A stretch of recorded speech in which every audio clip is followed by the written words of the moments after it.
El exec, el exec, el exec. El Vélez, el Vélez, el Vélez. El fenómeno que todos quieren ser. El chamaquito que no pueden entender. How we doing, guys? Welcome to episode 97 of the Exec Talk podcast. I'm your host, Elva Les. Welcome. Like, subscribe, hit the notification bell, follow us on all our socials in the description. Thank you for all the support. And we are getting cooking, okay? Cooking. We're finally at a place where we're going to get constant content from all facets of sport. That's what we do here. We break down all facets of sport, including golf, racing, and all your major sports. Starting off with the racing. Formula One. In Japan. At Suzuka. Remember I told you, hey, what happened at Australia is not necessarily what the common thing is. That's not the norm. What is the norm? This. That's the norm. When Verstappen, 2 laps in, is already a second and a half up on Checo, and there's no way for Checo to catch him. He won by 12 seconds. It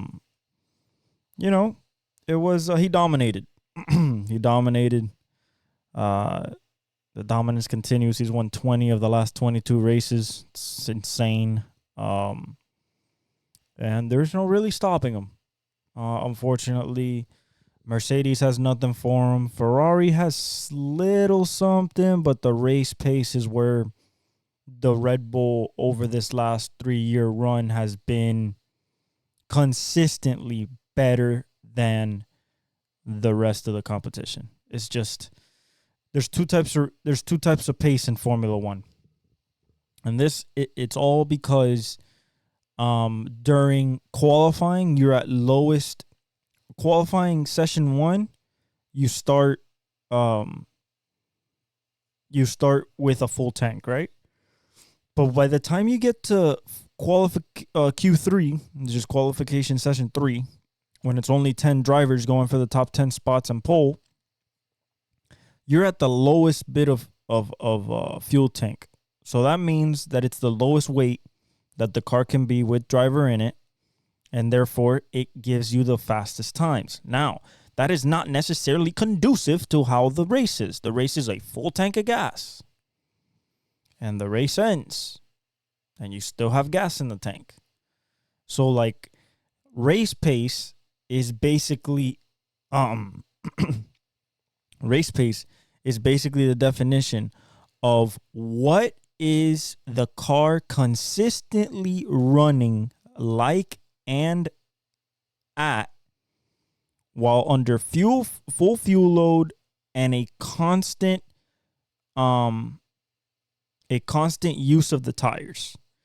And that's where tire degradation comes in, which is how fast the tire degrades or, basically falls off, and it makes you slower. And that's why they run the 3 different compounds, and every race is different, and every surface is different. For example, Suzuka, super abrasive surface. Can't run softs. As soon as you run 2 laps in them, you're already slow. You can't run softs. Everybody started on mediums, then moved to hards. That was the smart play. Leclerc kept them on for a long time and was in the lead for a little bit. Took the lead from Verstappen. But he had to pit eventually. And when he did pit, Verstappen assumed the lead. Actually, Verstappen passed him. That's what happened. He passed him. And then Leclerc went to the pits. It was dominating. The usual dominating fashion. Next, they go to this week, actually, I believe. I think they're starting to get in. I think now they get into a rhythm where it's a race every week. Now, they tell you right now. This week they go to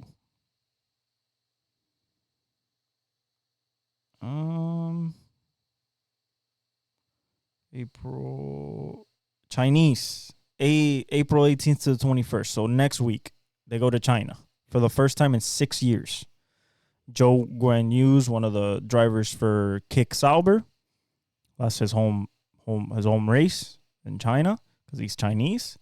Very interesting. Gonna be different. They haven't been there in 6 years, so it'll be very interesting to see how the cars act around this track. You know, because this is a completely different car. So very could be a very surprising weekend. Versus, you know, the Red Bull might not be good. You know, there's always a hope. There's always a please. You know, there's always a hope. But overall, most likely Red Bull's gonna figure it out in practice session 1, practice session 2. By practice 3, they're already cooking, and they go from qualifying to the win in 2 days, and that's it. We move on. But we can hope. We can hope next week. Next on the docket, the Masters. Finally, we get back to prime golf season.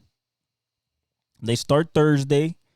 Yes, I do watch golf. Yes, I enjoy it a lot. Yes, I watch it from hole 1. Round 1. Yes, I am that much of a psycho. And I've gotten like that over golf over a period of time. This is definitely an adult game that you know, it's enjoyable to watch, but it's more enjoyable to try to understand the type of shots these guys are taking. Like, these are the best in the world. Some of the putts that they're making with the undulations on the green that you don't even see on the TV. And stuff like that. The power that they generate with the swings. A guy like Scotty Scheffler, Dustin Johnson, John Rahm. Like, the amount of just power that they create and torque. Tiger Woods. He will be there at Augusta this week.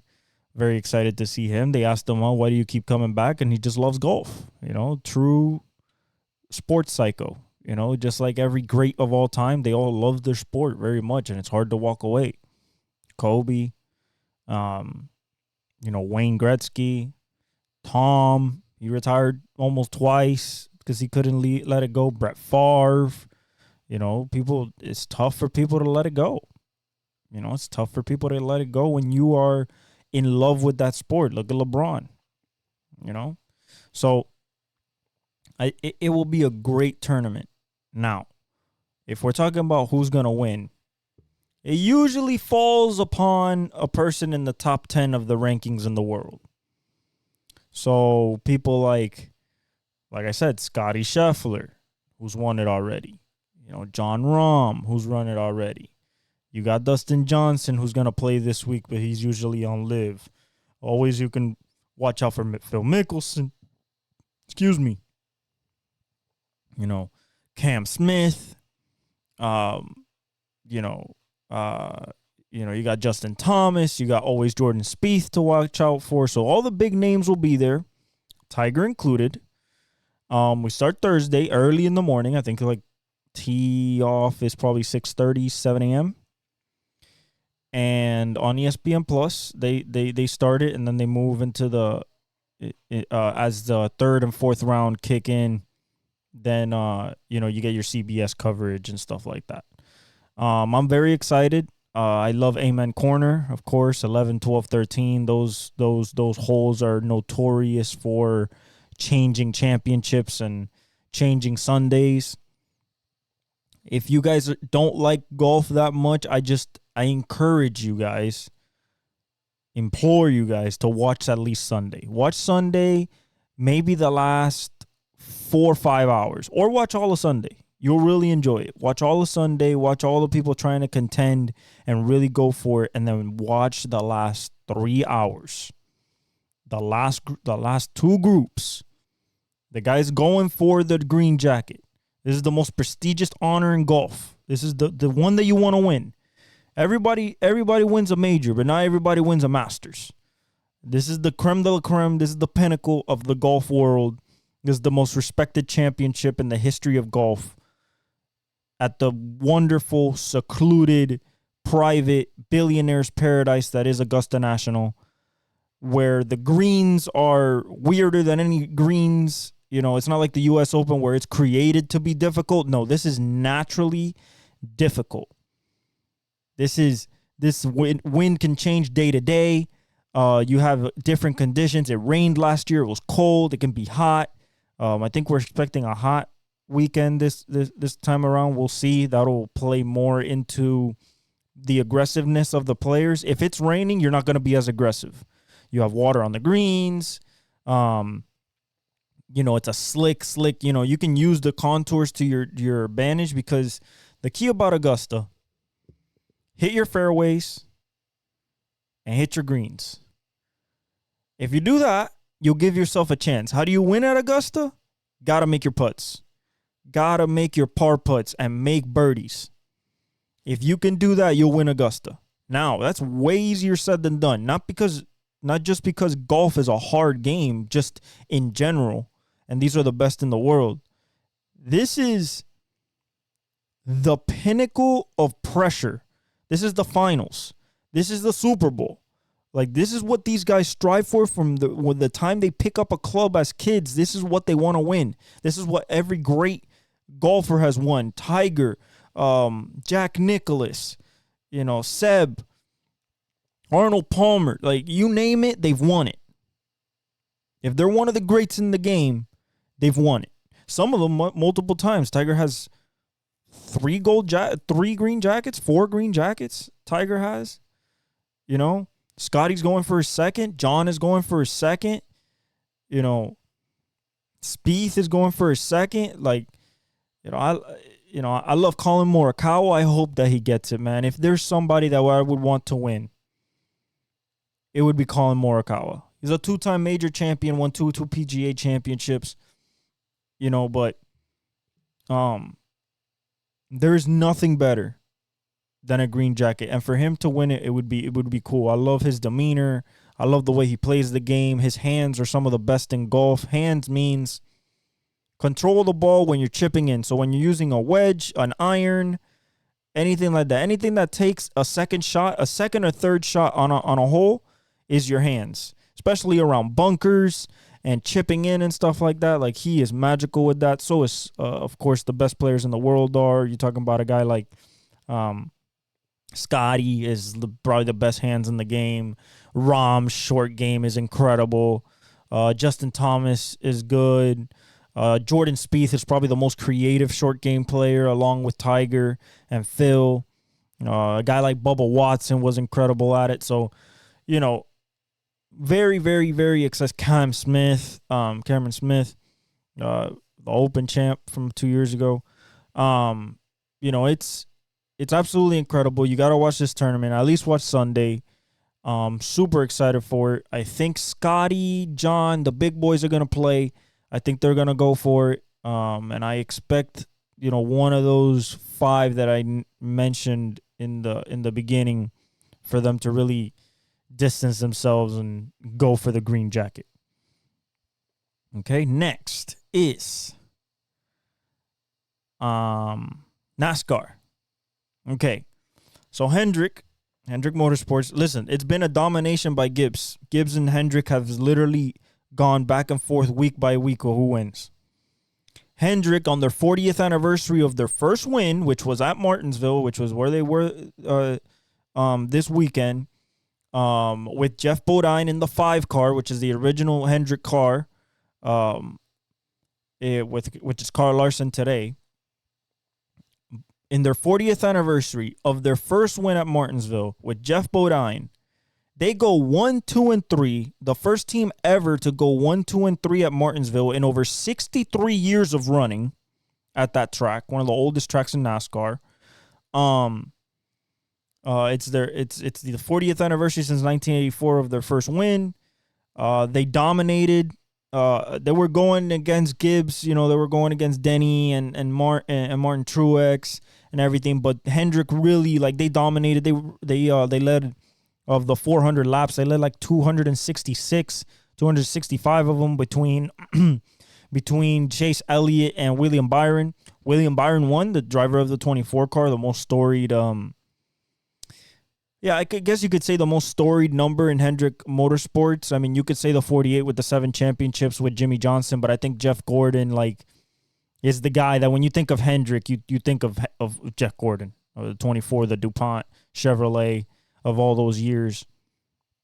So, Hendrick won. It was a good race. The thing about short tracks, but Martinsville especially, is that if you're not a real fan of the sport, it's going to be kind of hard to keep yourself engaged in that race because it's such a short distance. We're talking about half a mile. It's called the paperclip. The thing, people can run over 100 laps with tires, which is what we saw. So you're not going to see a lot of, it's 400 laps, so you see some pit stops. But unless there's a lot of cautions, which there weren't this race, I think there was 2 or 3 cautions only. It's going to be a lot of green flag racing, and since it's half a mile, they lap each other in like pretty quick. You're talking about 10 to 15 laps after a restart or even at the start of the race, and the leader's already lapping cars left and right. Very tricky track. You have to control. There's a propensity at that track because you use so much braking, being half a mile, accelerating and decelerating so much, you could explode your brake pads, basically brake disc explode. You abuse the tire a lot. You try not to, but you abuse the tire a lot, and at the same time, because it's such close quarters in half a mile, you abuse the car. Now, the car's made out of carbon fiber now, not aluminum, which is what it was made with like all those years ago. Well, not all those years ago. Carbon fiber cars started 3 years ago. I believe the next gen car was two or 3 years ago. Might have been last year when they started using the next gen car, which was it's a carbon fiber body. Before that, it was aluminum, so it would just destroy itself, sheet metal, and you couldn't bump, and you could bump, but like you're gonna get some damage and stuff like that. But now they can push and stuff like that, and the car is rigid enough to take the beating. A lot of people spinning out if they don't take care of their tires. A lot of bumping and grinding, pushing out of the way, and that makes people like slow down and crunch up. So it can be a caution fest, but it wasn't, thankfully, and we saw some good racing, but once 30, 40, 50, 60 laps go in and you're in a green flag run, you're the leader's somewhere in traffic, and everybody's in traffic. Everybody's trying to follow them. And the best thing about Martinsville and short tracks is that the restarts are so exciting because, like, it is literally a race to the first 2 corners. It is the race to turn 1, the race out of turn 2, and the race into turn 3. Once you get into turn 4, the leader's already established. And, like, sometimes with new tires, starting a race, they can stay side by side for a little bit, but the inside in Martinsville is really where people make hay, getting positions. And to win at Martinsville, that's why I said before they raced, so in Thursday's episode, I said, hey, watch the old guys. Watch the guy that's been there. For the most part, they dominated. Chase Elliott and William Byron. You got Denny up there. You have Martin Truex up there. So they dominated. But I expected the old guys to dominate a little bit more. Now, Hendrick dominated overall. They had all 4 cars in the top 10. Bowman in the 48 finished 7th, or finished 8th. So it was still an exciting finish because there was a caution right before the finish. So to get the 1, 2, 3, there was still 2 laps that they had to battle through, but they did it. So shout out to Hendrick Motorsports. Shout out to William Byron. Congratulations on the 40th anniversary of that monumental first win for the team. And now you're one of the greatest teams of all time. And I believe, have the most wins of all time. Is the only team to ever lead more than 10,000 laps in every series across every series. I mean, the record books goes on and it's gonna keep going on and on. So shout out to Rick Henrik, aka the boss. That's what they call him, or Mr. H. Yeah, you are incredible. The team's incredible, and you're gonna keep winning championships. All right. Next. All right, let's get to some of the nitty gritty. First, let's start with the NCAA Women's Championship. Shout out North Carolina.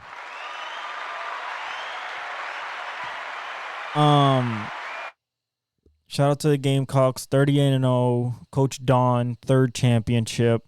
One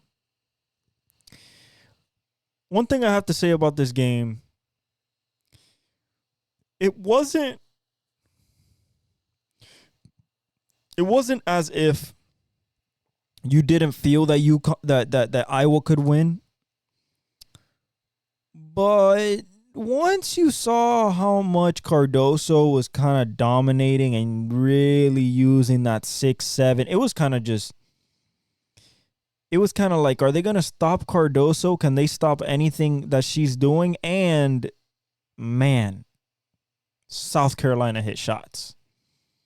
Threes, midi pull-ups, layups. I mean, there was so many turnovers back and forth. It was getting sloppy, rebounding. South Carolina dominated.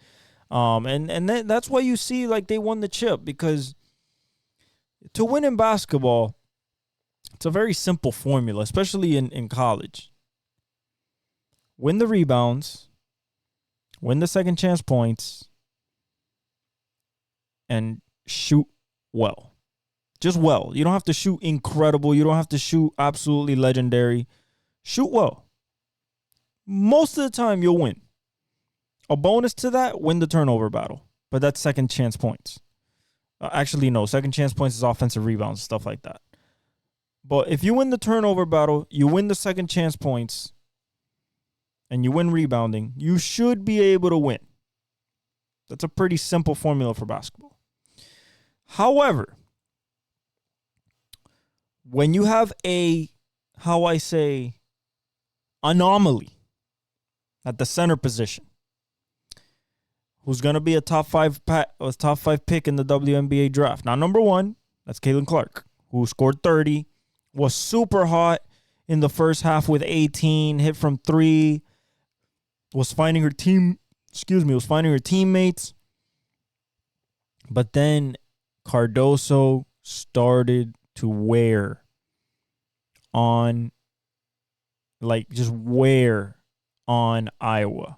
And it was just like, it was literally like watching high schoolers face junior varsity, JV. Because it was just like, pass her the ball. Oh, you miss? Okay, she grabs it, puts it back. Like, it was not a sense of, especially when Iowa started losing the lead, and they got it, and at the end of the half, South Carolina had taken the lead with that steal and turnover. That right there was over. Once they got it at even, they were leaving, because like they were gonna control the rebound rate, and if they control the rebound battle, they're gonna control the second chance points. And then they shot well.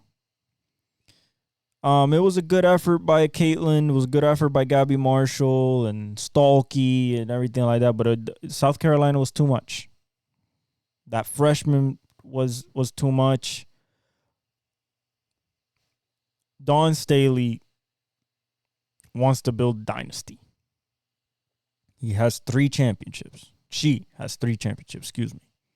Great coach, great intensity, X's and O's, you don't even got to question. And then they just want to play for her. And they knew that they could do something special when they first, met up in Europe. At the beginning of the season, they knew that they could be special. Even after losing, man, What's her name now? The rookie of the year in the WNBA. I just forgot.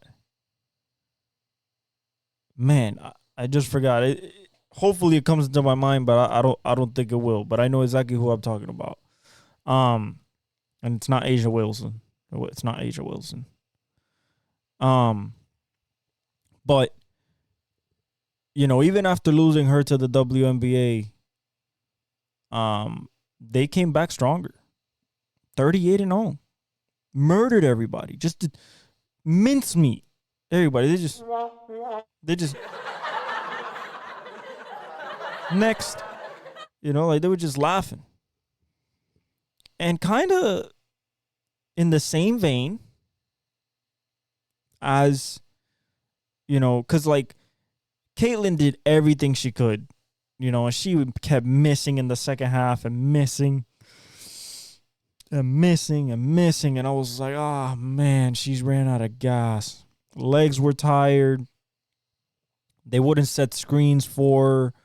They didn't know how to use her. For having her for 4 years, they didn't know how to use her. I thought that they would run her off of more screens. I thought that they would run more ball screens for her, but she was doing it all by herself. She got full court pressured every single possession from tip. That is exhausting. Absolutely exhausting. And she played good defense. Can't keep that up. And then Cardoso just murdering you on the second chance points. Like, that's deflating. The threes went down for South Carolina. I mean, they had almost a perfect game. That was in contrast to what happened with Uccon and Iowa, which was an absolute classic. 41 by Caitlyn. They started pulling away at the end, but it was such a good game. Such a good game. Paige Beckers is coming back. I believe she's coming back to Uccon. She wants to do it one more year, or I think she has to. She wants to do it one more year, and it's gonna be there for the taking. It's gonna be there for the taking for her. She's gonna have to face South Carolina again, but she wants to give Gino the 16th championship. Gino's already an absolute legend, engraved in stone for the rest of time as the greatest women's coach of all time. But it's been a while since he's won a chip. So she wants to bring number 16 to him. On the men's side, which we predicted, but who didn't? Who if you didn't predict Uccon to win from the beginning of this tournament, you hadn't been paying attention at all to the last 24 months of college basketball. As soon as they won the championship last year, they were overwhelming favorites to repeat. First team since UF in 07-08 with Horford, Joakim, Corey Brewer. That team was stacked. With Landon Donovan. But this team not only went back to back. No, they did it in an even more dominant fashion than anybody else who had done it before. Or anybody who had won a national championship ever in the history of the NCAA tournament. They had a point differential of a plus 140 for the whole tournament. That's bigger than anybody in history. And in the national championship, they won by 15. And that's after, in the first half, it was a back-and-forth affair. Back and forth. Edie Klingon. You had Jones and Castle or Jones and Newton going back and forth in threes, and Spencer and Lawyer. Man, what an exciting first half.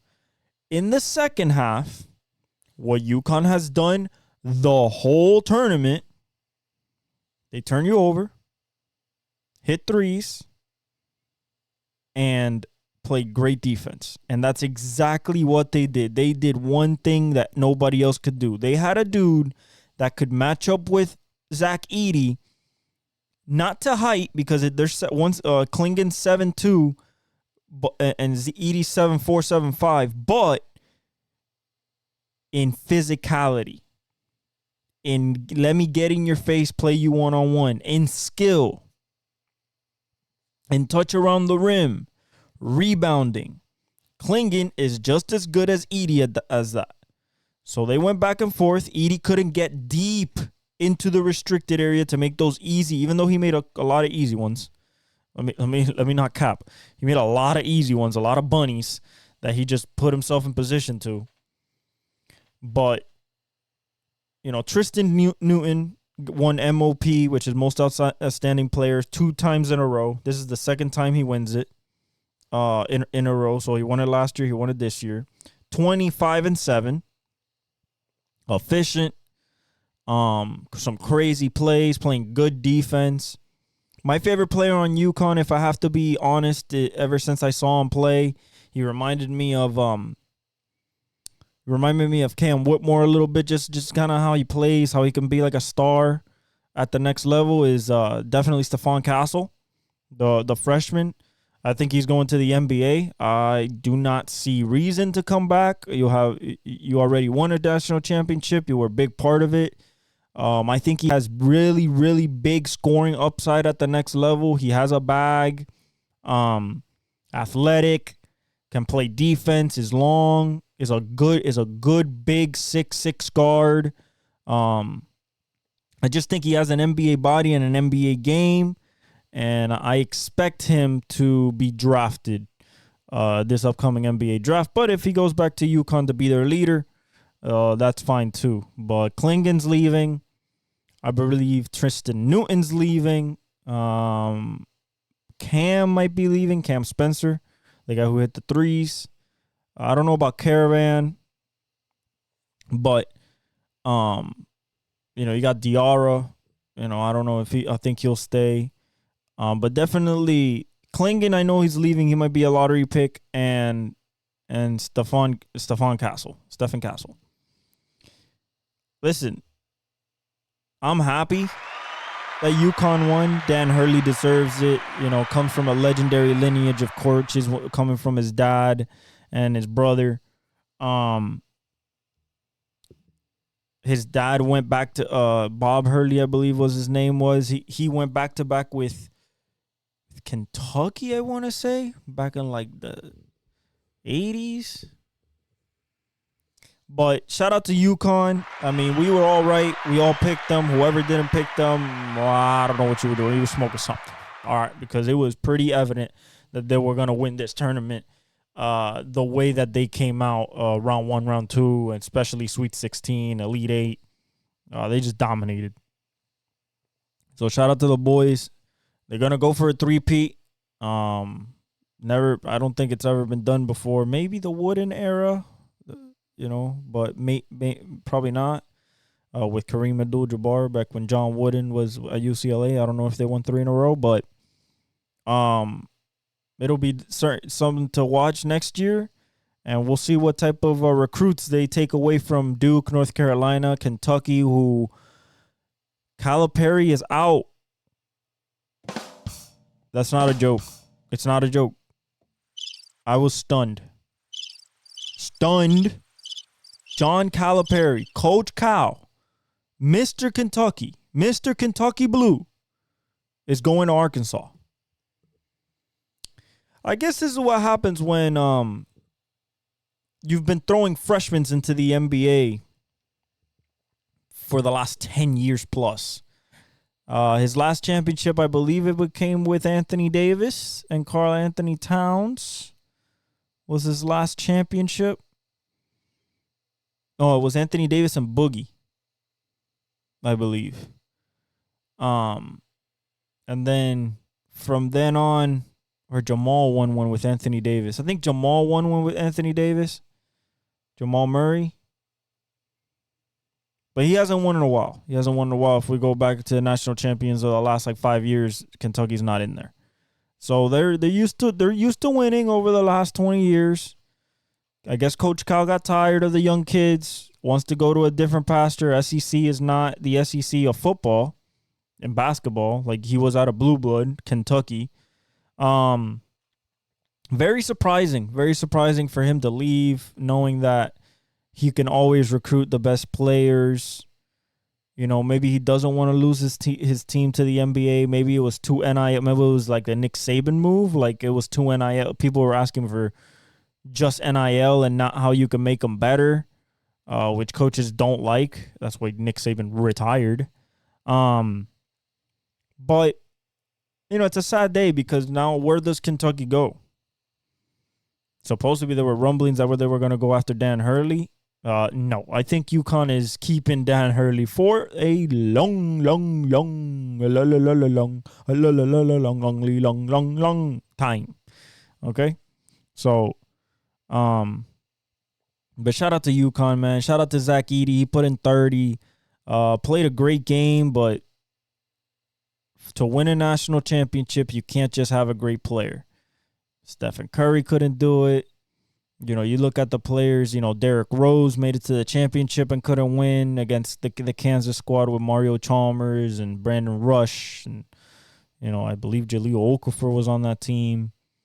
You know, one player can't win you the championship. And that's what we saw. You know, Zach Edey was not enough. The team of Uccon won. You know, you had Cam Spencer hitting threes and Caravan putting his contribution, Diarra and Samson, Samson Johnson Jr., Castle, of course, Tristan Newton. You know, you had everybody clinging. You had everybody pitching. And shout out to them, man. They deserve it. And it was pretty chalky this year, the NCAA tournament as champions. South Carolina, which everybody picked to win, and Uccon. But shout out to those programs. Now to the NFL. Okay, just a couple of things. Nothing really. You know, besides one contract, Kyle Duggar, 4 years. I mean, they were gonna keep him. That's their Pro Bowl safety. So, you know, they were gonna keep him. I didn't expect him to go anywhere. If I'm being completely honest with you guys.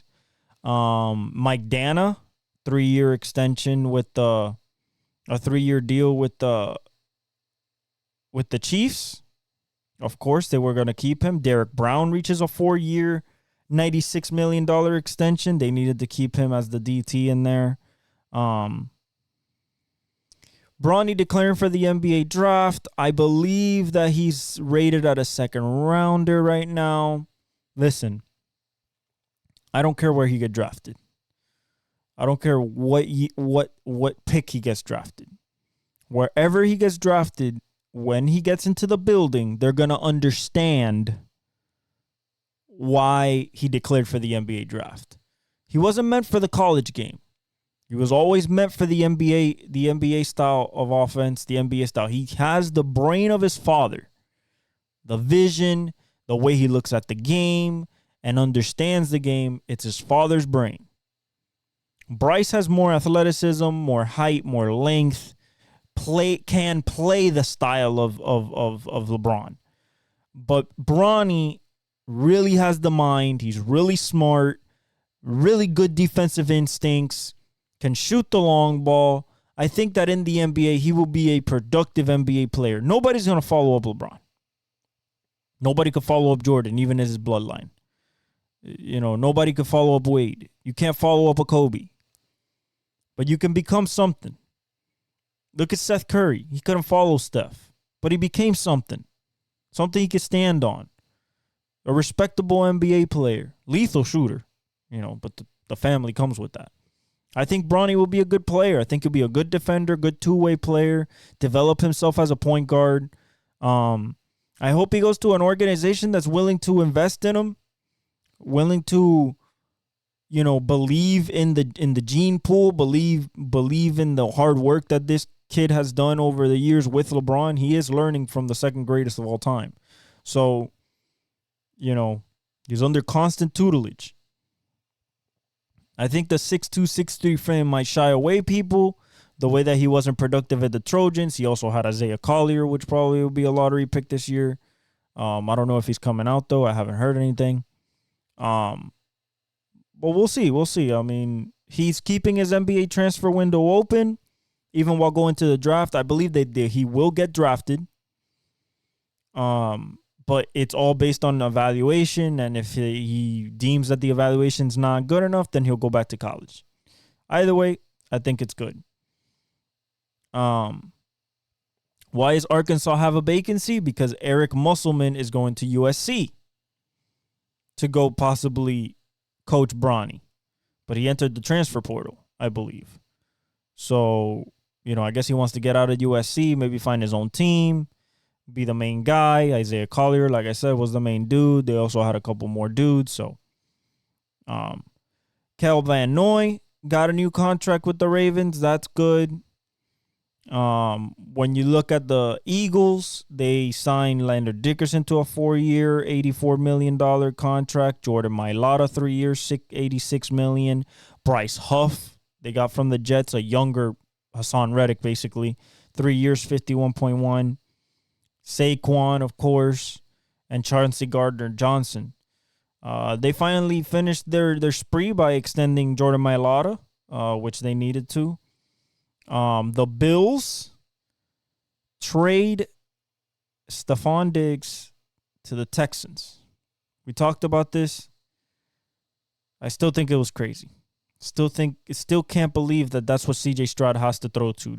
Tank Dell, Nico Collins, Dalton Schultz, Joe Mixon, and Stephon Diggs.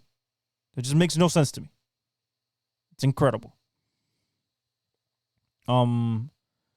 Isaiah Simmons, 1-year deal, the linebacker, 1-year deal with the Giants. Kyle Duggar, like we said, 4 years, $58 million. They keep the safety. They needed to keep him. He needs to play next to Christian Gonzalez, because that's a good 1-2 combo in a division where they need that 1-2 combo. Like I said, I don't know what the Bills are going to do. I expect them to probably draft Xavier Worthy or Adonai Mitchell with that pick. And then even in the second round, probably take somebody if Pearsall's there. Or maybe a guy like Tez Walker out of North Carolina. Guys like that, I think that they would take in the second round and try to build, around Dalton Kincaid and those two young guys.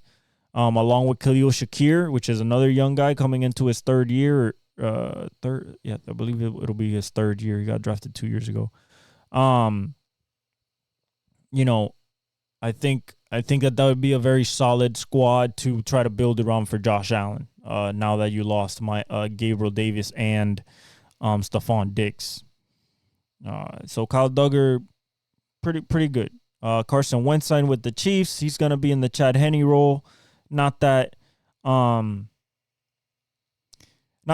gets hurt a lot, especially during the season, but the Chad Henne role, Chad Henne kept him afloat against Jacksonville when he twisted his ankle for him to come back, scored a touchdown, come back, and then basically finished the game.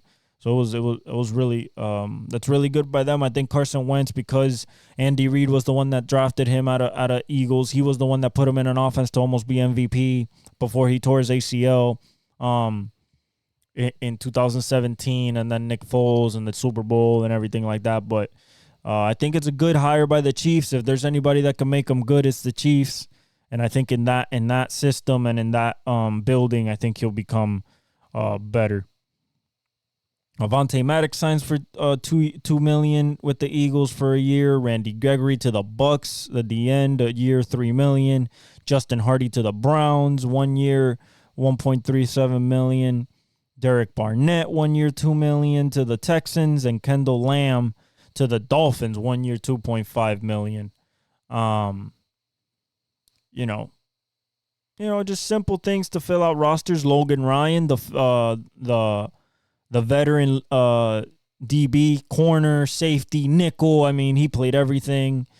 He retired after 11 seasons, 2-time Super Bowl champion with the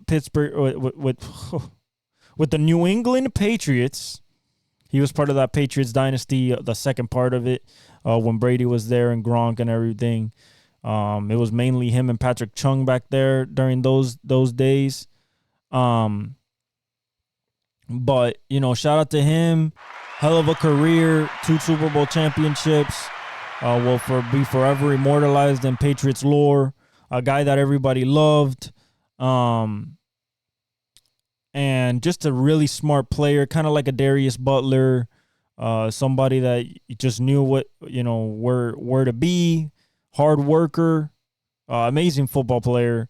And cerebral defensive player. So shout out to him on a great career.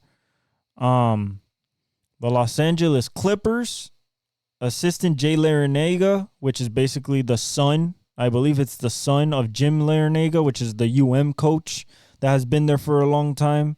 The old guy will interview for the Charlotte Hornets head coaching job. That's gonna be interesting. He spent 3 years under Ty Lue. I think that after 9 years under Brad Stevens and Doc Rivers in the Boston Celtics, I think that he's ready. I think that he's ready to take somebody like Brandon Miller and LaMelo and Miles Bridges and Nick Smith Jr. and Nick Richards and Mark Williams. I think take those kids, Trey Mann, take those guys and make something out of them, out of that team. Uccon is actually 6-0 all time in national championship games, so that's pretty cool. Darren Waller told the Giants that he's undecided whether he'll play or not this year. I don't know if this is injury related or contract related, but if they don't get Darren Waller, they have to rethink what they're doing in round 2. If they don't get him for the season, because then it would be Bellinger. I mean, Bellinger's all right, former Ohio State grad, but I think that Darren Waller adds a dimension to them with Jalen Hyatt, and then possibly them being able to draft Malik Neighbors at 6. It gives them a different dimension at the tight end position. That I don't think it's easily duplicatable. You look at a guy like Darren Waller, you think of a guy like Kyle Pitts, a younger Kelsey, Kittle to some extent, Kincaid. You think of those like speedy tight ends, and when you're talking about Kyle Pitts and Darren Waller, I mean, they're the speedy of the speedy. Talking about 4.4s.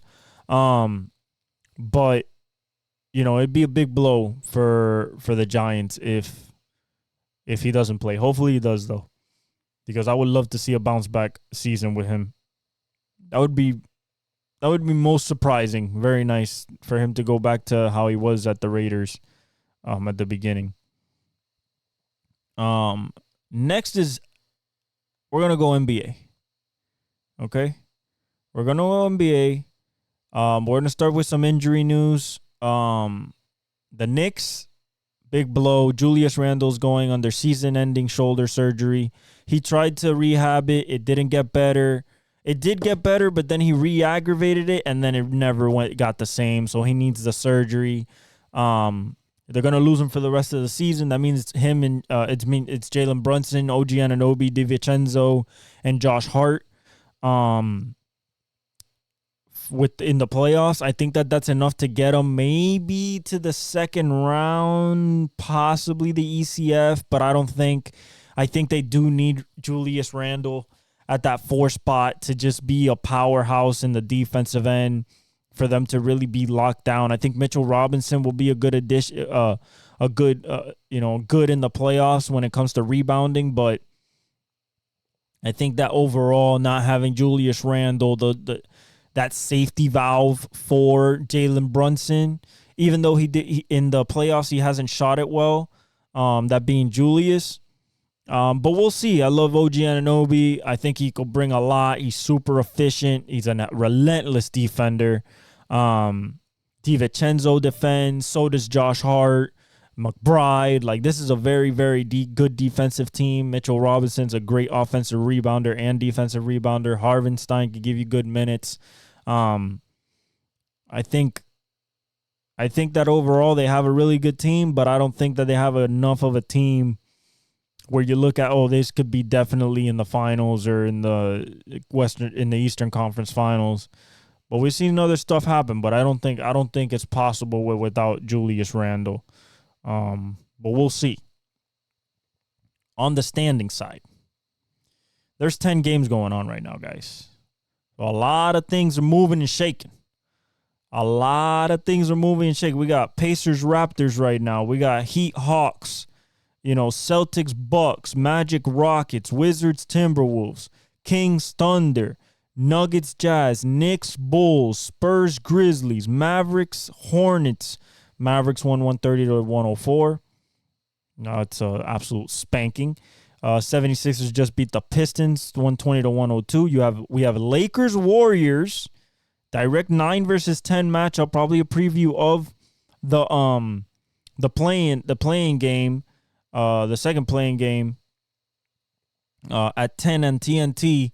That's going to be a big one with no Anthony Davis. He has nausea and headaches, possibly from the head collision that he had the game before. Pelicans, Trailblazers, and Clippers, Suns, another big one there for seeds 7, 6, and 5. They're in the West. But if we look at these standings, so Boston we're not going to talk about. I think we've talked about it ad nauseum. The only thing about Boston is that I just don't know, guys. I really like looking at Boston is like looking at an imperfect sphere. And what I mean by that is like, man, it looks so good. It looks so good.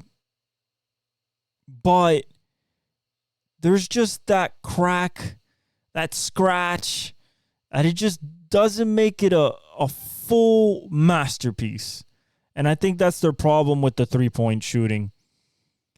It goes away from them in the fourth, and once it does, I mean, they can be had. They can be had, especially in a playoff game. I don't know about a series, except when they get to against Denver, or maybe if Giannis and Dame wake up, but right now that's not working out, and Giannis just got hurt. He just strained his calf, 10 days before the playoffs start.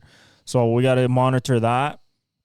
It might be Dame against possibly either Miami or Philly or the Bulls or no, it should be, yeah.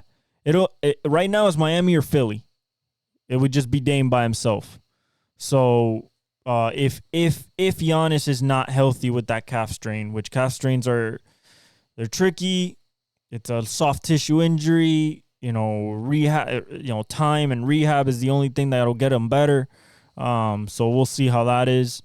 But right now you got Boston, Milwaukee. They're the only ones. Well, Boston clinched the number 1 seed. Milwaukee's the only one who's clinched a playoff spot. Okay? Or not playoff spot because Brooklyn's out of it, so everybody's in. But everybody's not locked into their seed. So Orlando's third, okay? But Orlando is tied with New York at 16 games back. Then at a half game back of that at 16.5, you got Cleveland in 5th.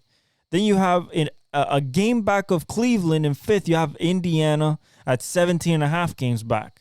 Half a game back of Indiana and Philly. If Indiana is Philly is Philly. They're at 18 games back. Miami's at 19 games back, 1 game back of Philadelphia.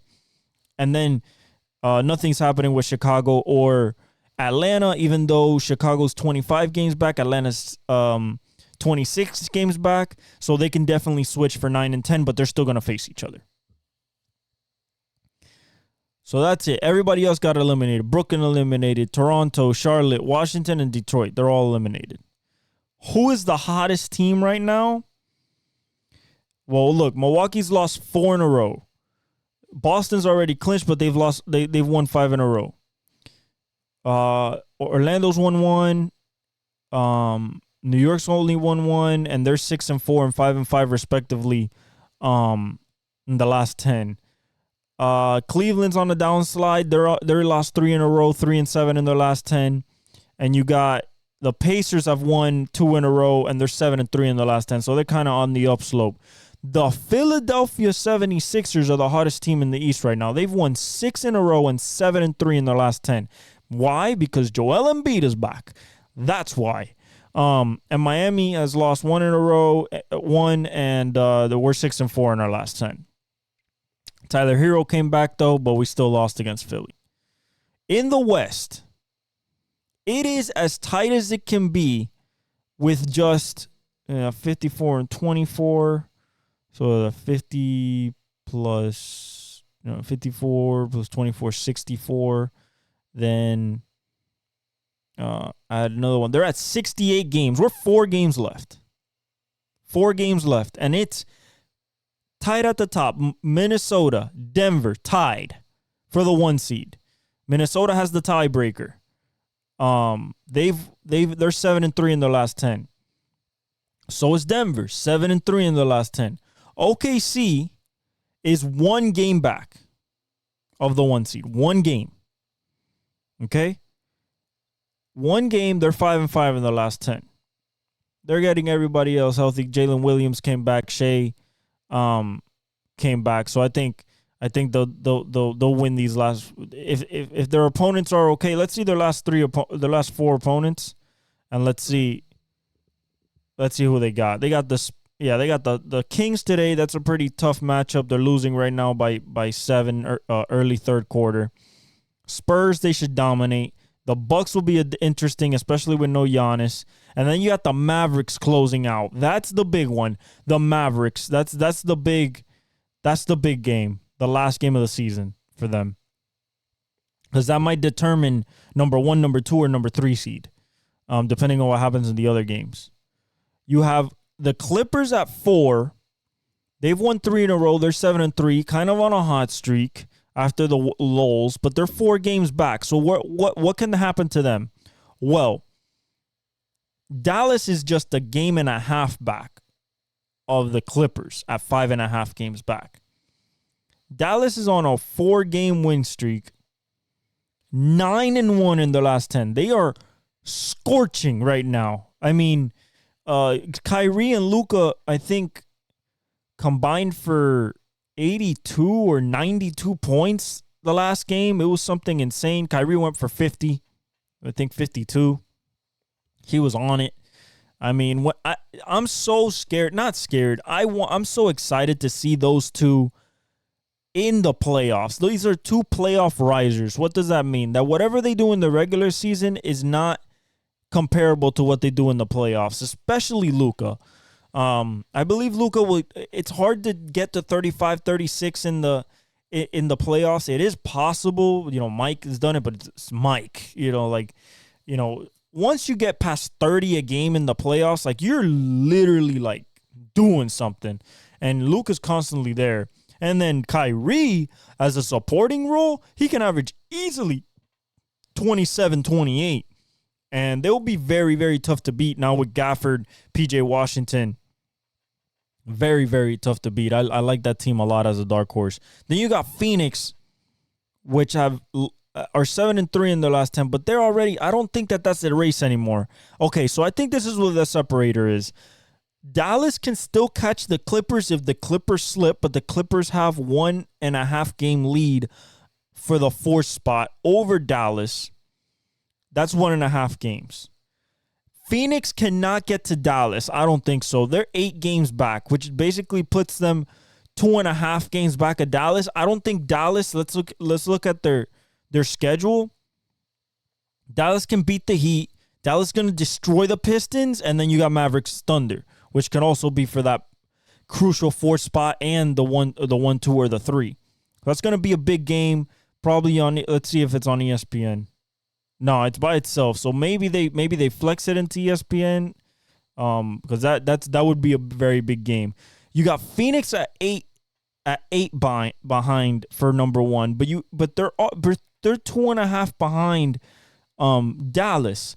So what's going on here? Phoenix is 4-6 in the last 10. 7-3 in the last 10. New Orleans is tied with them for the 6th seed. They're both eight games back. Phoenix has the tiebreaker, but New Orleans have been struggling. They've 4-6 in their last 10. I don't know what's happening. They got to get back in rhythm. They are one of my dark horse picks to maybe make it out of the West, especially if Zion's playing at the all-world level that he plays. But they lose leads a lot. They will have a 15, 20-point lead, and then they lose it at home. I don't see that being very, very good in the playoffs. You have Sacramento. They're 5-5 in the last 10. They're 1 game back of the 7th seed, 2 games back of the 6th seed. The Lakers are a half game back of the 8th seed. They were for the 8th seed for 1 day, then they lost. So they're back to the 9th seed. 9.5 games. Basically a half a game back at Sacramento. 1.5 games behind New Orleans, and a full 1.5 games of Phoenix for the 6th seed. And then you have Golden State at 11 games back. A game and a half behind the Lakers, and they have to win tonight. If they win tonight, they gain a full game, so it'll be half a game. But they still face each other in the 9-10. But it will be in Golden State, which doesn't fare the best for them because in the season they play better away.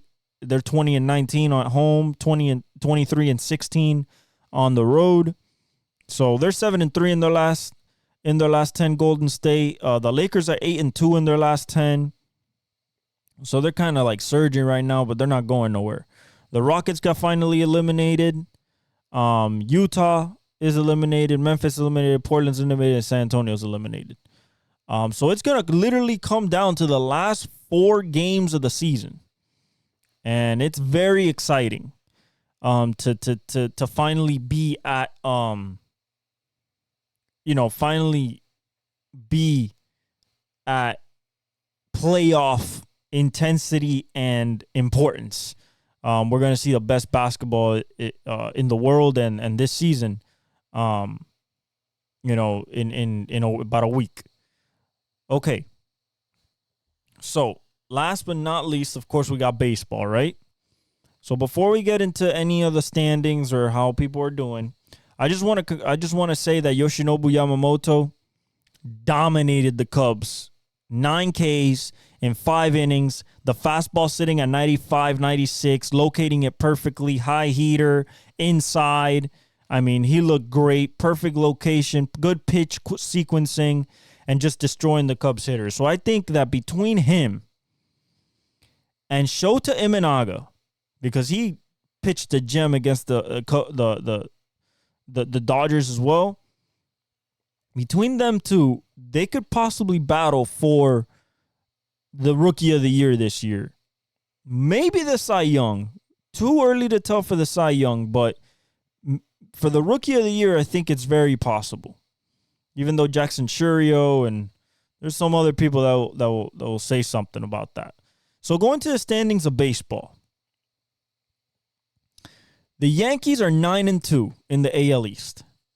Boston is 7-4, which is one of the most surprising teams to me this season so far in the young season, because Boston was expected to be last in this division, and last in this division right now is Tampa, which people weren't expecting to be last. And Toronto's 4th, and Baltimore was expected to be 1st, and they're 3rd. Early in the season, it's only 2 games back, 2.5 games back. Even the Tampa Bay Rays are only 4 games back like that. Nothing is really mattering right now because there's not people extending division leads right now. Too many little games have passed, and people are going back and forth. Boston stole a basic superstar, a super prospect, a guy that was highly touted when he made his debut about 2-3 years ago with the Cardinals, Tyler O'Neill. I knew about this kid when he first started in the Cardinals. This guy's jacked, 5'2" player, Man, as soon as he went to the Boston and I saw him there, I was like, oh, no, now these guys get him. And evidently, 5 home runs, leading the league in slugging, like basically early MVP superstar type of production. And I hate the Boston Red Sox. I'm a Yankees fan. So, for them to get a guy like that after they let Xander Bogaerts and Mookie Betts walk out the door to go to the Dodgers, it's kind of discouraging. They still have Rafi Devers. They have Rafaela, Valdez. They have some young kids, Tristan Casas. I love Jalen Duran. Like, I like their players. I like some of the players. Brian Bayo, of course, on the mound. I love their players, but, like, I'm a Yankees fan, so it kind of pisses me off that they have a Tyler O'Neill. For the Yankees, Juan Soto and Anthony Volpe are killing. Anthony Volpe in his sophomore season is slugging better, hitting better, being more disciplined, being even better shortstop than his Gold Glove season. Looks confident at the plate. Doesn't have that awkward uppercut trying to hit everything out of the ballpark swing that he had last year. Has straightened it out. Probably went to like drive line or something in the offseason and fix that swing path. So he presents the barrel better. So I like what the Yankees are doing. The pitching's doing really well. Rodon has been solid. Stroman's been great. Nasty Nestor had a great outing yesterday. Just can't wait till Garrett Cole gets back. It's gonna be, it'll be nice to have GC back in the lineup. Hopefully soon, in a month or month and a half. Baltimore 6-4. I'm not worried. Toronto, I think Vladdy's starting to get his power back, trying to get really healthy again. But Bo Bichette needs to get out of the slump that he's in. I don't know why is he in a slump. Schneider has to get back to his rookie self last year. Barrios, La Máquina, he's a Puerto Rican. I love him. Shout out PR. He's been pitching great. He pitched great yesterday. So I think he's a dark horse Cy Young candidate, Jose Barrios. Other than that, in the AL Central, Cleveland's first. Surprising. I thought it would be Detroit, but we're talking about only a game, and I think the division's gonna come down to Detroit, Kansas City, and the Minnesota Twins. And right now, it's Detroit in second by a game back. Kansas City's only a game and a half back. Minnesota's 3.5 games back. Like, it's not nothing crazy. I love what Bobby Witt's doing this year. Possible MVP candidate. Byron Buxton is back to his old self from his injury of the last 2 years. It's great to see him in the outfield being old Byron Buxton. J-Ram is playing well for the Cleveland Indians. Josh Naylor, Rocchio. I mean, they're doing good. Their pitchers doing good too. McKenzie and Bieber. I think Tanner Bibee is hurt, or Bieber's hurt. One of the two. One of their big pitchers is hurt. So they're gonna have to lean on the others, but we'll see how that goes. The White Sox are last. They're already 6 games back. They're a lost cause. I feel bad for Luis Robert and Crochet. They deserve better as good players. The AL West, the monster of the AL West, surprisingly, Texas. Not really surprisingly, it's Texas. Pitching's still been dominant. Adolis Garcia started nuts. I expect Corey Seager to get on the same tear. And then Simeon and Evan Carter and Wyatt Langford is still swinging. And, I expect it. And then when Jonah Heim comes back from the broken wrist, hopefully that team is full again, as well as when Scherzer comes back and DeGrom, if they come back. The Angels, surprisingly, are second, tied with the Texas Rangers for first at 6-4. Trout is old Trout. He's back to his MVP ways, hitting the absolute piss out of the ball. Still being one of the greatest outfielders of all time. He's definitely going for that 4th MVP. And he has. I mean, Shanoel's playing well. Logan O'Hoppy's playing well. Zach Neto's playing well. Rendon started to hit the ball off the leadoff spot. He had a bomb, and he had a double. It looks like he's running well too. He had a steal. I like this team if it's gonna stay together. Now, the only thing about this team that I said at the beginning of the season is the pitching. Silseth has played good. Sandoval has pitched pretty good. Reed Detmers just had a really good outing with 9 Ks, or 11. So their pitching is doing okay for now. Okay. Keeping them in ball games. Houston's 2.5 games back under 500. Not worried about that. Ronald Blanco pitched another gem into like the 6th inning or the 4th inning, and then gave up the first hit for the first time like a guy since 1967 or the live ball era. A guy that went 14 innings plus with no hits back between 2 games. Seattle was surprising. The pitching is surprising for Seattle. Was Castillo a little bit. Kirby's only been the one that really has kind of been himself, because even Logan Gilbert and Ryan, it's been kind of up and down for them. I don't know what happened to Julio. Julio's not done. It hasn't really he hasn't been Julio so far this season. I think he has maybe 1 bomb. Like I see him play, he's striking out too much. So hopefully he'll get better. He'll wake up. I have no idea. I have no doubt that he would. And Oakland, has been terrible. They're 3-7, 3 games back, but we all know that they're a sinking ship. In the National League, Atlanta, Philly, the Mets, in the NL East, the Marlins. We gotta win, but we're 1-10. We suck. When I say we suck, I mean donkey doo. Pitching sucks if it's not Jesus Luzardo, and he got hit yesterday massively. Bullpen, awful. You know how awful it is? I believe we had a 7-1 lead, and we gave it up after the 7th inning. I don't understand. And we're losing to bad teams. Not even good teams. We're losing to bad teams. Washington's 4th in the NL East. 2.5 games back. I mean, we're already 6 games back. We're in White Sox territory. We are horrible. Phillies are doing well. Zach Wheeler's pitching good. Aaron Nola. Atlanta, got to watch out for Spencer Strider. He might have to go for Tommy John. It would be his 2nd. There is some damage on the UCL. They showed this past weekend. He was getting hit. The curveball wasn't moving, and then he got out of the game. It'll be tough. It won't be like impossible, but since they got rid of Mike Soroka and stuff like that, I don't know who they have in the pipeline to bring up, but they still have Max Fried. They still have Uncle Charlie Morton. So they still have pitchers, but to lose a guy that was the favorite to win Cy Young after almost a 300 strikeout season, but we'll see. The MRI is not really clear yet. It could be a strain, but that's still kind of a tear. So most likely they're expecting that he needs Tommy John again. He'll be shut down for the season or multiple seasons now because it's his 2nd Tommy John. Philly's doing well. Bryce is playing well. Trey Turner's playing well. The Mets, I need Francisco Lindor to start picking it up. Pete Alonso. Their pitching is kind of shaky. Kodai Senga is still good. But he's hurt, so he's not going to play anytime soon.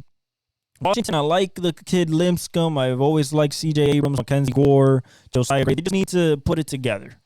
It's still early, though. It could still happen. The biggest surprise this year is the Pittsburgh Steelers, the Pittsburgh Pirates, 9-3, leading the NL Central over the Brewers, over Chicago, over Cincinnati, and last place, St. Louis. I think it's going to be a race, though. Everybody's kind of playing well. Cincinnati, Ellie De La Cruz, they started to really wake up, and Spencer Steer, stuff like that. Christian Encarnacion Strand to wake up, and Fraley and Fairchild. So they have people that they can still definitely wake up, and Hunter Green has to pitch better. Ashcraft pitched well. Andrew Abbott, Nick Lodolo we haven't seen. So Alex Diaz is playing closing out good. The brother Short. And the Cubs are playing well. Christian Morel's playing well. Cody Belly's playing well. Dansby's playing well. The pitching has been kind of up and down. Justin Steele's pitching good, but Assad pitches well, then he doesn't. and they still have a little inconsistency in the rotation. Milwaukee's playing well. Jackson Drew's playing well. Christian Yelich is back to his MVP form from 2 years ago. I like that team a lot. That Bryce Terang, Willie Adames, you got William Contreras. I like that team a lot. The pitching is pretty good with Freddie Peralta, fastball Freddie. And, of course, they're playing Abner Uribe. And so that's a pretty good team. And then the Pirates, O'Neal Cruz is playing well. Brian Reynolds, Brian Hayes. They're pitching with Keller. And, oh, man. I'll just tell you right now because it's not just Keller that pitches well for them. David Bednar's doing well. Aroldis Chapman's doing well. Marco Gonzalez pitched well. Of course, Jared Jones pitched well. Mitch Keller pitched well. Martin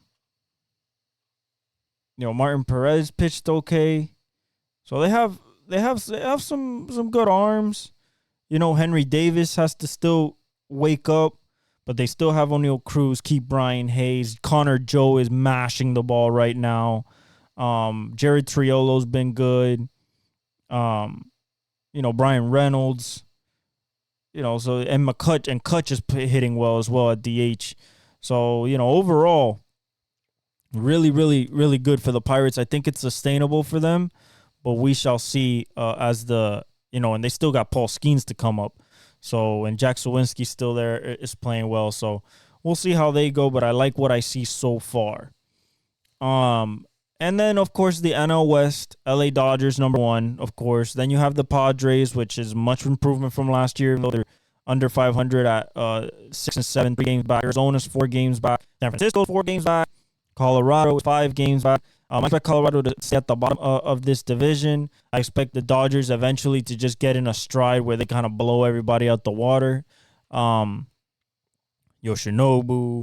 and Ohtani's playing absolutely incredible. Mookie's on fire. So is Freeman. Muncy's getting in his step. Will Smith, Gavin Lux. I mean, the list goes on and on. You still got Tyler Glass now. Yoshinobu Yamamoto. You still got to wait for Kershaw to come back. Bob Miller, Darkland, Cy Young candidate. It's incredible to see what they have on tap from that team. San Diego's playing well. Musgrove's pitching well. Tatis is hitting the shit out of the ball. Xander went deep. Ronan went deep. So they're playing decent baseball. I expect to be up there this year. Arizona's playing well as well. Just some tough losses. Ketel Marte's hitting well. I need Corbin Carroll to start hitting well. Gary Moreno to start hitting well. But, I think Christian Walker will wake up. He waked up a little bit this past series. Luis Uriel's still hitting the ball good. Their pitching is good always with Zach Allen. You have Merrill Kelly, Ryan Nelson. You still have Brandon Pfaadt. So you have arms, good rotation, and a good finishing rotation. That Lovello knows how to manage. San Francisco is kind of surprising being there, but like I said, it's early. It's only 4 games. They've only faced basically 3 teams. I like the rotation. Logan Webb, of course. Blake Snell is a good outing, even though he got hit a little bit yesterday for his first outing as a San Francisco Giant. I love Young Lee. Michael Conforto's back to his Mets form, was hitting a bunch of bombs and making good, powerful contact. Lamont Wade, I like Tyro Estrada, Wilmer Flores. So I like their team. Harrison coming, another young arm. So I like that team. I expect them to do better as the season goes on. And Colorado, with Nolan Jones and Ezekiel Tovar, it's just sad that Chuck Nasty has to be there, and those and Ryan McMahon, and Chris Bryant looks like he's depressed to be there. It's just gonna be a tough season at Coors Field. And with that, we have finished this episode of the Exec Talk, episode 97. Like, subscribe, hit the notification bell, follow me on all my socials. The link is in the description. I love you guys. Thank you. Enjoy the Masters. Enjoy the last little bit of the NBA season. We'll pick that up on next Tuesday.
NASCAR goes to Texas this week, if I'm not mistaken. That's gonna be fun. Really fast racetrack. So that'll be very fun. We'll break that down more a little bit on Thursday. But I love you guys. Thank you for all the support, and I leave you with the outro.